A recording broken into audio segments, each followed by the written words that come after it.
Good morning, boys and girls. I have a read aloud for you today. It's a book that I've read for a really long time, and it's been around for a really long time. It's called Where the Wild Things Are, and the story and pictures are by Maurice Sendak, and it's won an award, which means it's a pretty good book. Very cool. It's won the Caldecott Medal. Okay, Where the Wild Things Are. So the picture book of the year. Where the Wild Things Are. Here we go. Here's Max.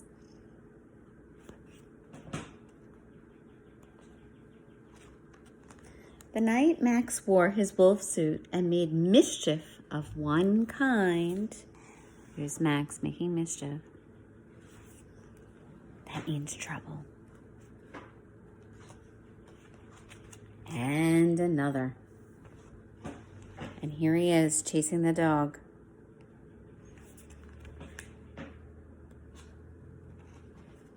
His mother called him Wild Thing, and Max said, "I'll eat you up."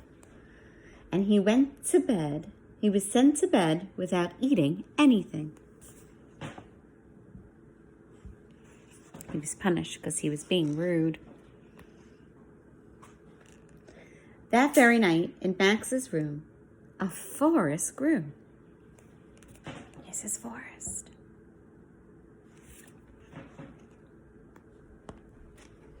And grew.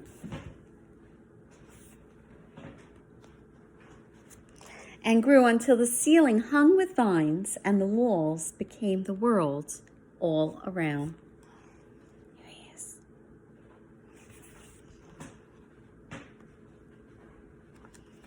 And an ocean tumbled by with a private boat for Max, and he sailed off through night and day.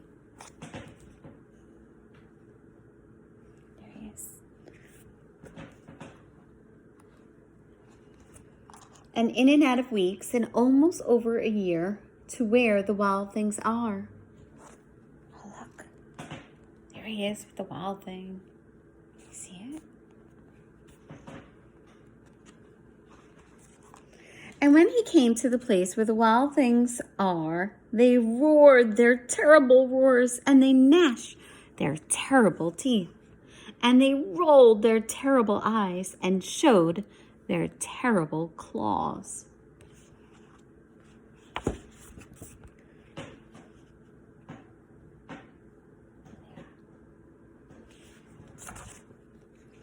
Max looks very tough.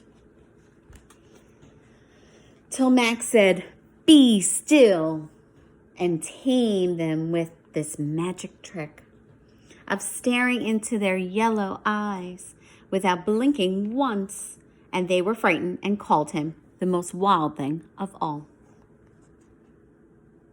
There he is doing his magic. And there they are, being tame, which means they became calm.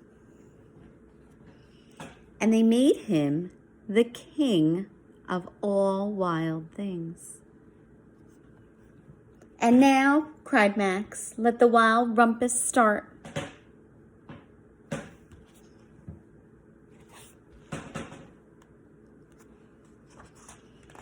So a rumpus means like a party where they're going to dance and howling at the moon.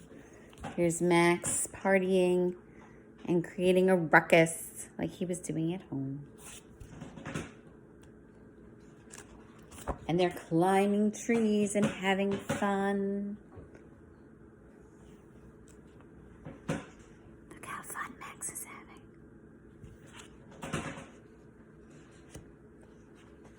And here he is being the king of all the wild things.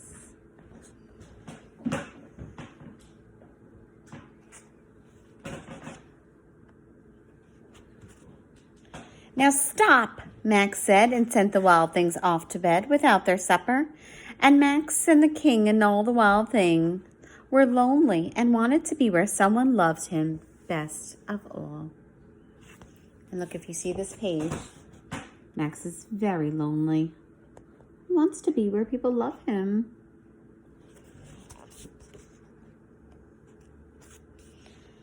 But the wild things cried, "Oh, please don't go. We'll eat you up. We love you so." And Max said, "No." The wild things roared their terrible roars, and they gnashed their terrible teeth.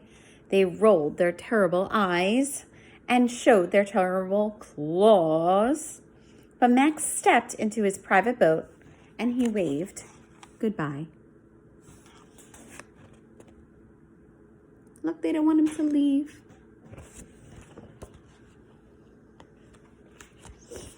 And he sailed back over a year and in and out of weeks and through a day.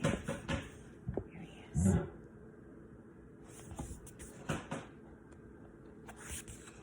And into the night of his very own room, where he found his supper waiting for him. There he is. Ooh, happy to be home. And there's his supper, you see it?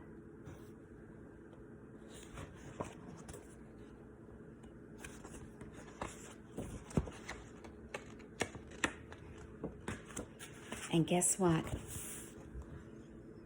And it was still hot. The end. I hope you enjoyed my book, and I hope you have a great weekend.